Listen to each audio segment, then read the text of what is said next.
name or something? Right. My name is Sam Nderitu. Just a moment. My name is Sam Nderitu. I work here at the Biointensive Agriculture Center of Kenya. I am a trainer. I train agroecology, but mostly the Biointensive techniques. Biointensive is one of the many forms of agroecology, and it targets very small holder farmers that maybe owns 1 to 5 acres of land, and farmers that want to increase their production.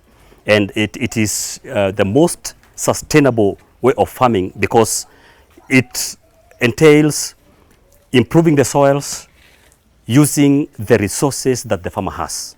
It is called a closed loop system because it recycles within the farm, and the farmer is supposed to recycle everything that they produce. So for example, if a farmer produces maize and beans and other crops, they are supposed to return the same into the soil. That is by the use of composting, or they can feed their livestock, and then the livestock produces manure, and then they can convert the farmyard manure into boma composting. So boma compost is manure that has more carbon materials or carbon resources than nitrogen, so that now you don't pump in a lot of nitrogen in the soil. And in Biointensive, we target feeding the families, where you grow a lot of food, and especially the food that is subsistence for the family. And we normally say that if a farmer has at least 1/8 of an acre, that 1/8, according to the research that we have carried out, is able to feed one person throughout the year. The farmer will be able to produce the food and at the same time produce income out of that 1/8. So it's only what is needed here is the skill, and the Biointensive is skill intensive and not input intensive. Most farmers, when people talk about organic, they find it like it's a hard job, which I know is hard. Can you explain to us, in order for a farmer now who wants to start organic, what they will require to do, and at what point will they be organic for food? I understand the process you told us from 1 year to 6 years. In order for a farmer to become fully organic, it is a process. It entails taking one step at a time, because you want to reduce or even keep on stopping the use of conventional inputs and adopt the organics. So it's a process where you will use a lot of organic matter, pump it into the soil as you reduce chemical fertilizers. For example, if you have 1 acre, a farmer requires 100 kilos of diammonium phosphate, that's DAP. And for that farmer, if they want to stop gradually the use of chemical fertilizers, they'll, in the first season, use 1 bag, that's 50 kilos of DAP, and use like 2 tons of organics in the first season. And then during the second season, they'll use half of the bag and use 4 tons, for example, of organics. That could be cured farmyard manure or cured compost. And then they'll go on like that, reducing chemical fertilizers as they increase the amount of organic matter in the soils. With that, in about 6 years, that farmer will be fully organic. And that's why we say that organic farming is a process. It is not a one-day thing where you wake up in the morning and say that I'm an organic farmer. You have to take one step at a time for about 6 years. And all the residues, the chemical residues that will be in the soil, will have subsided. Okay, I want to ask a question, but you look at me, Let's look at me. Yeah. Yes. We are importing a lot of food from other countries because we are not able to produce sufficient food, simply because our soils are dead. If we are able to focus on soil fertility management, if we are able to focus on how to raise the fertility of our soils, and that is test the soils first before you think about growing any food, and then from there you will be able to understand what elements, what nutrients are needed in that soil. So from there you will be able to get the manures. Any cured manure has the elements that are needed by the plant, because you feed the soil and the soil feeds the plant, as opposed to applying chemical fertilizer in the soil. It feeds the plant and it destroys the soil. So Kenyans have to wake up and think about the soil. Because when talking about the soil, you're also talking about the generations to come. What kind of a generation do you want in the future? Do you want a generation that's borrowing food from the other countries? We need to think about growing our own food. Kenya should grow and eat the food that Kenyans grow. Maybe some you can add some health benefits of just going organic sometimes. One of the benefits of going organic is that, of course, climate change will have beaten climate change, because one of the thing that contributes to climate change is agricultural activities, and that is man-made. It is human activities, using lots of chemicals, using machinery that produces a lot of carbon that goes into the atmosphere, and all that. If you are able to lower the carbon emission that goes into the air from agricultural activities, then we'll have done a lot to our environment. So that is one. Number two, we need to become healthy, and just not healthy right now, but long term. Long term health is very, very important. Don't eat right now and fill your stomach, and then tomorrow you have cancer and you use everything that you have accumulated for many years. So let's think future, not now. Okay. Can you In a few weeks' time, If they don't talk about agroecology in the COP28, then there is no COP. There's no COP. Because agroecology is now and it's tomorrow and the future. So it has to be discussed and discussed fully, and farmers should be supported and fully supported to go agroecology. now what you're doing here is about enriching the soil. Can you just say briefly how is the soil structure in Kenya generally? In most places, how is the fertility of the soil? The soil health? The Ministry of Agriculture, I think 5 years ago, tested the soils all over the country. And the findings were that the soils in Kenya are very acidic. And that's why food production has been declining. I'm not saying that soil high acidity levels is totally bad, because there are some crops that likes that kind of soil. But majority of crops don't like 4.0 and below acidic levels. So our soils are dying, not even dying, they are dead, totally dead. And that's why we should think, how do we revive these soils? And reviving the soils, it's going organic. can you talk about There is a research that is going on right now in Kitale that we want to look at the benefits of human manure. Human manure is the human waste. How beneficial could it be, or can it be, if it's used in our gardens, in our farms?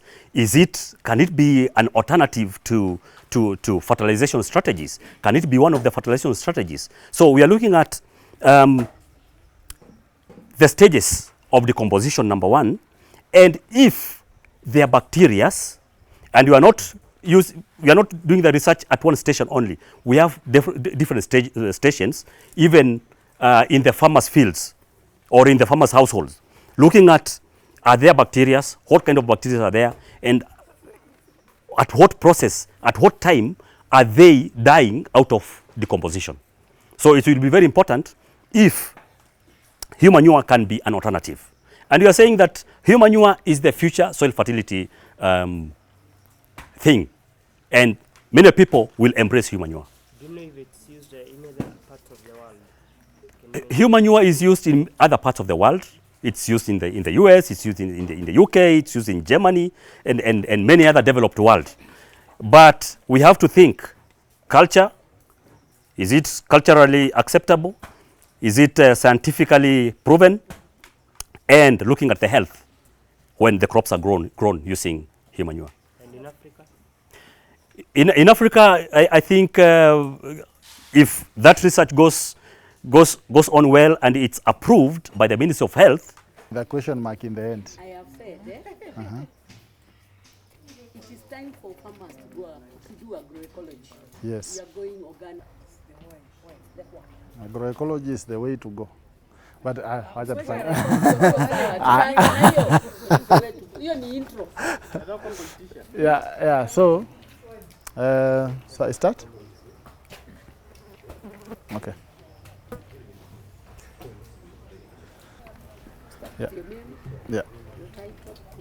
My name is Emmanuel Atamba. I'm the founder and CEO of Upseed Consulting, which is a consulting firm that provides consultancy services in food and farming systems in Kenya. And today we have had an interesting conversation about agroecology. And I think for me, the most important thing when we're talking about agroecology is basically a conversation about how we need to transform our food systems. We know that we have challenges with our food systems, that we have been unable, despite using a lot of resources in the recent past and a lot of conversations and a lot of initiatives, we have been unable to secure a meal for each and every person in the world today. According to FAO, still more than 750 million people globally are affected by food insecurity.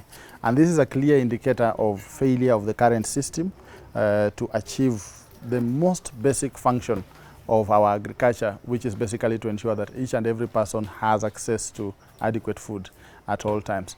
Agroecology for me is a paradigm shift. Is where we are looking at how we reinvent our agricultural activities so that we align ourselves with nature rather than working against nature.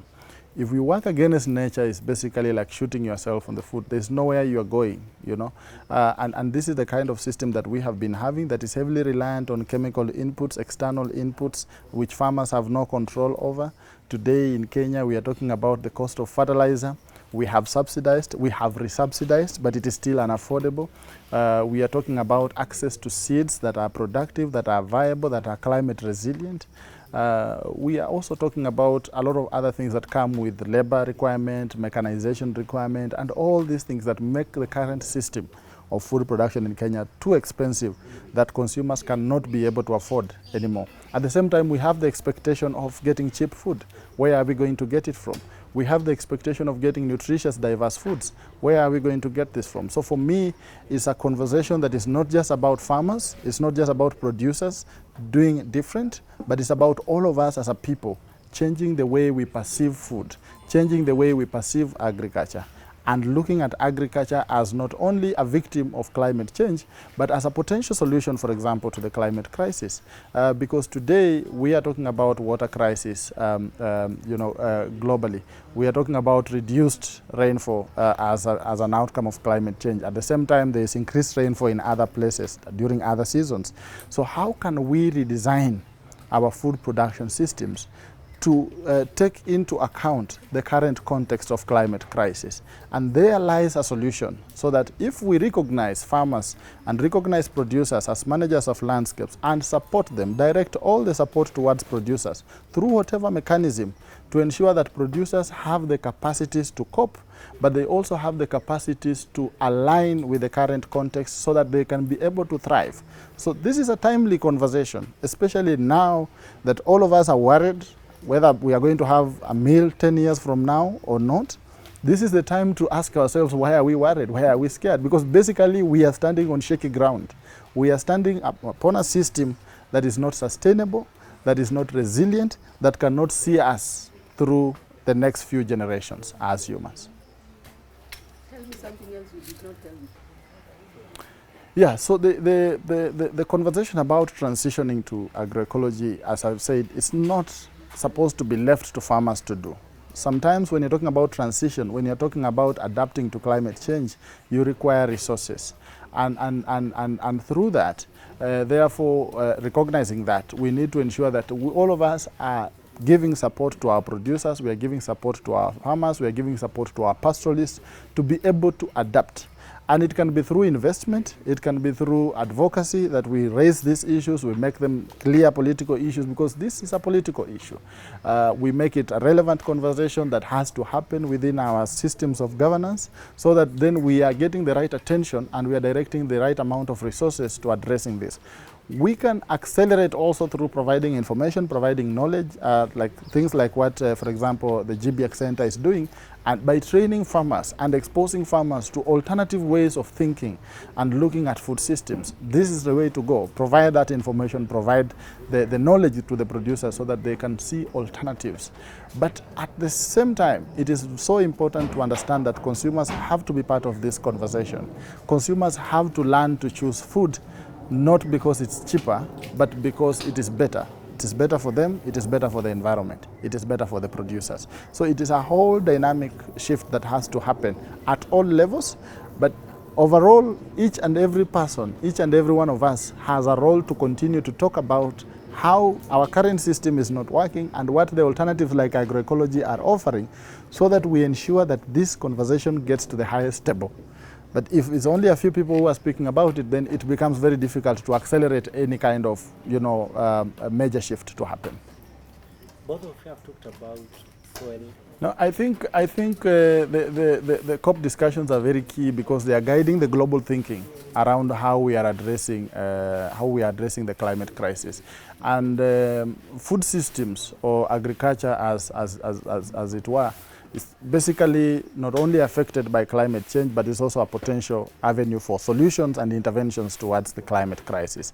And it is important that we have a more deeper, richer conversation around what are some of the possible opportunities that are there to be tapped within the food systems context that can really advance our climate change mitigation strategies or adaptation strategies. And I think agroecology stands out as a very key, strong approach, and that can, if applied properly, of course, the principles and the practices of agroecology can really help us to tap some of the potential benefits that lie within the food system context. So I think it's important to advance that conversation, but at the same time, it is important that we create awareness to as many people as possible to participate in these discussions, to participate in other forums, even in the online platforms, through media, to really create a conversation where all of us are part of the discussions about how to deal with climate change. There are no climate change experts as it is at the moment. So it is not that there are a few people somewhere globally or even nationally who have the best ideas, but it is all of us collectively as humans contributing the different ideas and experiences that we have, and recognizing indigenous knowledge, bringing it forward, recognizing experiences of farmers and producers, bringing that forward so that they contribute meaningfully to the conversations going forward and how we are going to tackle the crisis going forward. Thank you very much. Thanks.